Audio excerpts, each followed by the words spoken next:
Merci à Instant Gaming qui sponsorise la vidéo. Instant Gaming est un site de clés en ligne où vous pouvez acheter des jeux moins chers, c'est le site que j'utilise afin d'avoir de grosses réductions. Actuellement il y a un concours dans le lien de la description où vous pouvez tenter de gagner le jeu de votre choix, marquez juste votre jeu et cliquez sur participer. Bon courage à tous et bonne vidéo. Avocate émérite et cousine du célèbre Bruce Banner, Jennifer Walters, aka She-Hulk, n'a rien à envier à son illustre cousin. Enfin, rien ou presque. Ça n'est clairement pas passé inaperçu sur Twitter avec le premier trailer de la série Disney+, et vous l'aurez donc remarqué, mais She-Hulk ne possède clairement pas la musculature qui va avec son nom. Alors est-ce vraiment par pur sexisme pour faire vendre? Y a-t-il vraiment une explication logique avec le lore des comics? Est-ce qu'elle est moins forte que son cousin? Et enfin, a-t-elle déjà eu la super musculature de Hulk?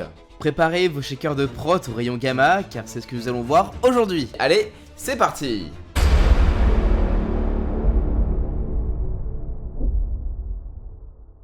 Dernière création du regretté Stan Lee pour le premier numéro de Savage She-Hulk, sorti en 1979 avant d'être confié à l'auteur David Kraft pour les autres numéros. Jennifer Walters n'a pas été créée purement pour l'envie de faire un personnage féminin puissant et intéressant, mais pour des raisons plus financières. Pour vous remettre un petit peu dans le contexte de l'époque, on est en plein dans les années 70, Marvel commence à capitaliser sur ses super-héros à succès et commence alors l'âge de bronze des comics où le média passe de simples produits de masse bon marché, vendus dans des kiosques à journaux, à un produit plus coûteux, vendu dans des magasins spécialisés. Et pour continuer dans cette évolution, Marvel, qui avait déjà commencé à adapter ses héros en animation, décida de faire produire des séries live pour Spider-Man et Hulk.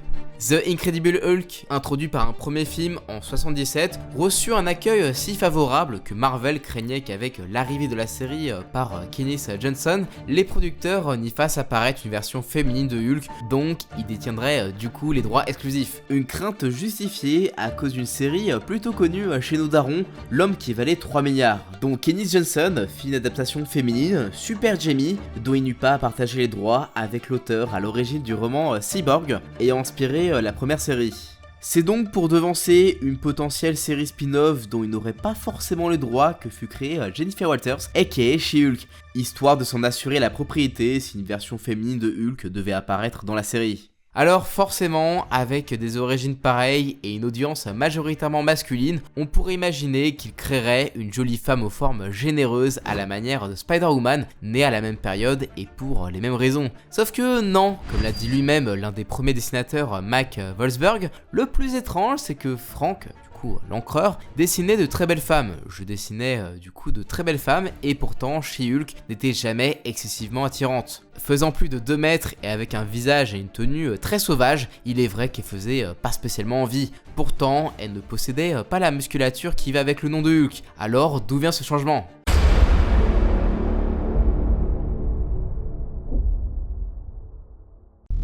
Eh bien, il faut regarder du côté des origines données au personnage par ce bon vieux Stan Lee. On le sait, Stan aime créer des personnages au grand intellect et Jennifer Walters ne fait pas exception. Avocate brillante, diplômée avec la plus haute louange de la prestigieuse UCLA, Jennifer Walters était sur le point d'incriminer Nicholas Trask, le patron du crime de Los Angeles, quand celui-ci décida de se débarrasser de l'avocate à coup de feu. Heureusement, Bruce, qui était passé la voir à la recherche de soutien dans sa double vie en tant qu'Hulk, lui sauva la vie en lui transfusant son sang. Jane revint alors à la vie en tant que She-Hulk, une version moins musclée mais aussi bien moins sauvage que son homologue masculin, capable de garder le contrôle sur sa forme verte. Un changement dû au fait que, contrairement à son cousin, ses pouvoirs ne sont pas issus d'une explosion qui l'ont envoyé une chier de rayons gamma dans la tronche, mais d'une simple transfusion sanguine. Et puis on se doute bien que Stan Lee allait pas sortir un simple Hulk avec des nichons et des cheveux longs, il fallait bien que Jane se différencie.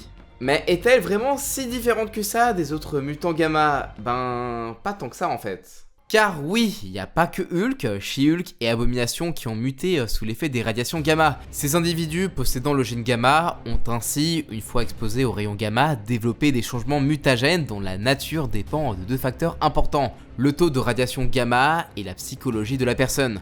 Alors oui, quand on se bouffe une explosion de rayons gamma dans la tronche comme Banner ou Blonsky, bah on finit comme un monstre surmusculeux vert tel que Hulk ou l'Abomination. Tandis que des personnes comme Jennifer Walters ayant subi uniquement une transfusion, Leonard Samson qui s'est irradié avec des résidus de rayons gamma pris sur Banner, ou encore Samuel Stearns qui s'est pris une exposition à un baril de déchets gamma. Leur transformation en She-Hulk, Doc Samson et le leader sont bien moins monstrueuses. Bon, sauf pour le leader qui a un petit peu abusé pour devenir toujours plus intelligent.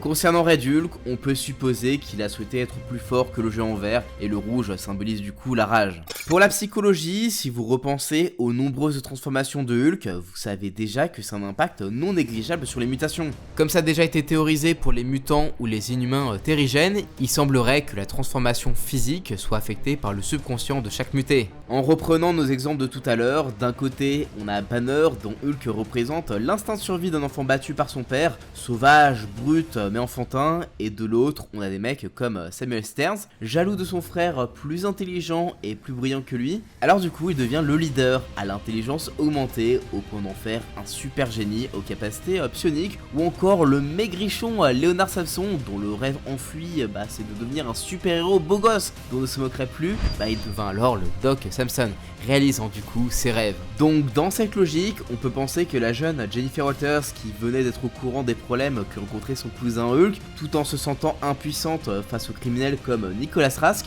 pouvait vouloir une transformation amazonienne assez puissante pour s'occuper de ce genre de criminels sans pour autant perdre le contrôle de sa force comme son cousin. Parce que oui, c'est bien beau de casser la gueule à des mecs comme Trask, mais le but d'une avocate aussi intègre qu'elle, c'est surtout qu'il soit assez vivant pour le foutre derrière les barreaux. Alors oui, à la base, Jennifer Walters a été créée pour des raisons purement marketing.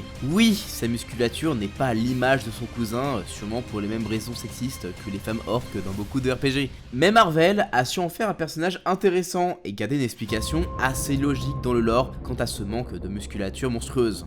Mais bon, comme le peuple de Twitter semble être en manque de bodybuilding féminin, il est temps de les contenter et de vous faire découvrir les formes les plus musculeuses de notre Miss Hulk.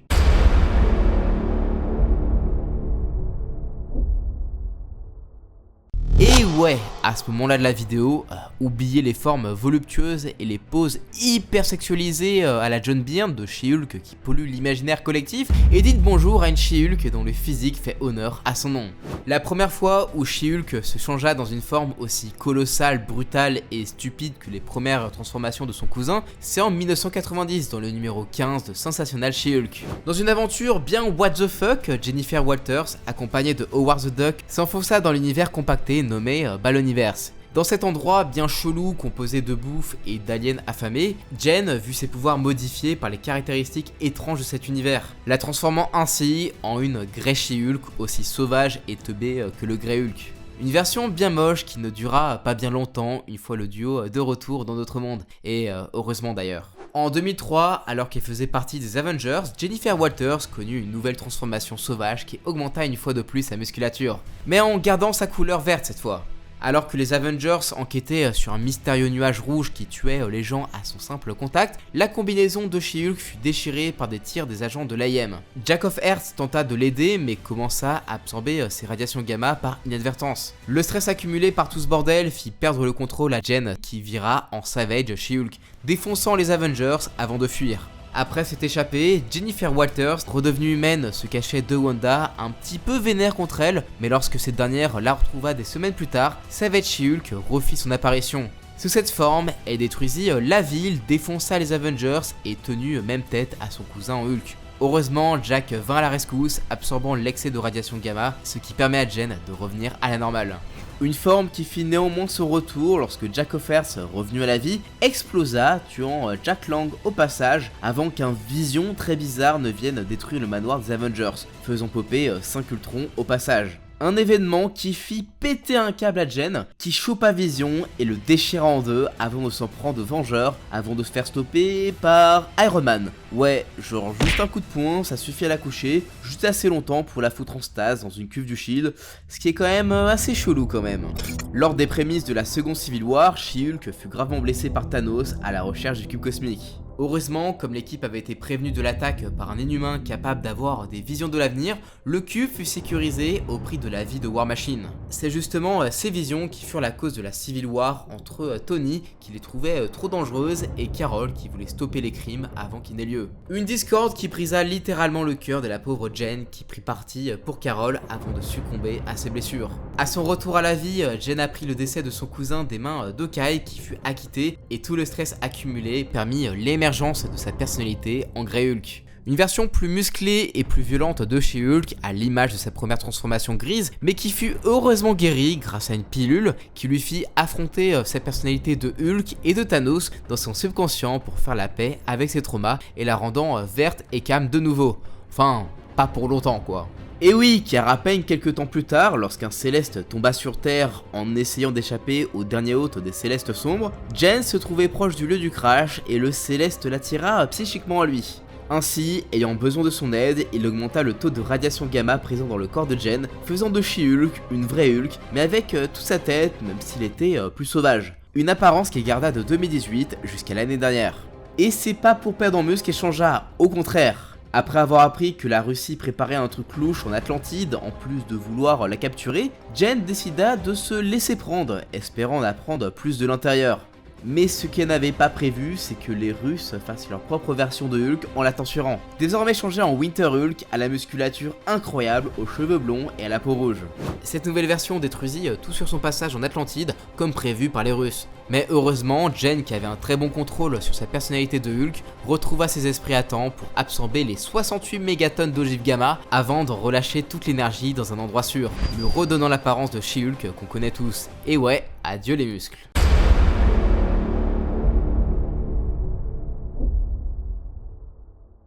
Même sans ses muscles et ses boosts de puissance bien abusés, She-Hulk reste une Hulk et croyez-moi, vaut mieux ne pas la sous-estimer. Car c'est pas parce qu'elle a pas la musculature de The Rock qu'elle n'est pas pour autant super forte façon Wonder Woman. Et ça, le deuxième trailer de la série nous l'a bien montré. Et oui, on parle quand même d'une Hulk capable de soulever au KLM 85 tonnes à une main, soit le poids maximum que peut porter la chose avec toute sa force. Et là, elle est même pas au max la meuf. On parle quand même d'une meuf qui peut 1v1 l'abomination comme si elle faisait face à un gamin, ou ridiculiser Iron Man avec des techniques simples mais efficaces qui ont forcé Stark à tricher à coups de picouse. Et ça, c'est quand elle est très calme. Non, parce que quand elle veut vraiment découdre, la meuf peut envoyer voler un autre mutant gamma comme Doc Samson, comme si de rien n'était, coucher cette copieuse de Red She-Hulk en un punch, ou enchaîner des coups bien vénères pour étourdir un monstre comme Red Hulk, contre lequel elle s'est déjà plutôt bien battue par le passé. Mais ça, c'est quand elle se bat contre un seul ennemi, contre un groupe, elle gère tout autant. Ainsi, elle peut par exemple coucher une bande de mutants d'un simple Thunderclap, ou même battre en solo l'équipe des Fantastic Force, pourtant composée de gros monstres comme Rose Devlor, la Torche Humaine, Psylord et Vibraxas, le maître des vibrations. Alors un conseil, si vous voulez la calmer dans sa forme normale, appelez son cousin ou faites vite votre testament.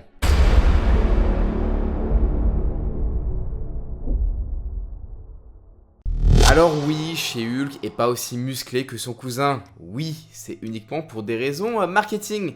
Mais est-ce qu'il y a vraiment besoin de ça pour en faire un bon personnage? Est-ce qu'elle a vraiment besoin de muscles pour nous faire comprendre que c'est une vraie femme forte? Parce que oui, elle a déjà eu plus d'une fois la musculature d'une vraie Hulk, mais est-ce que c'était vraiment des histoires intéressantes? Ben, à mon avis, pas vraiment en fait.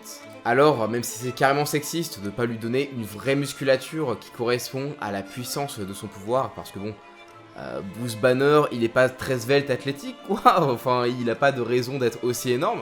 Pas l'explication au niveau du lore est pas déconnante, bon, voire même passable en fait. À voir ce que l'MCU va réussir à faire pour nous comprendre qu'en fait faut pas déconner avec elle, autrement qu'en la bodybuildant. Mais vous du coup, qu'est-ce que vous en pensez? N'hésitez pas à me le dire dans les commentaires. Et comme d'habitude, si la vidéo vous a plu, lâchez vos plus beaux pouces bleus, partagez la vidéo et abonnez-vous en activant la cloche. Ça me ferait vraiment plaisir.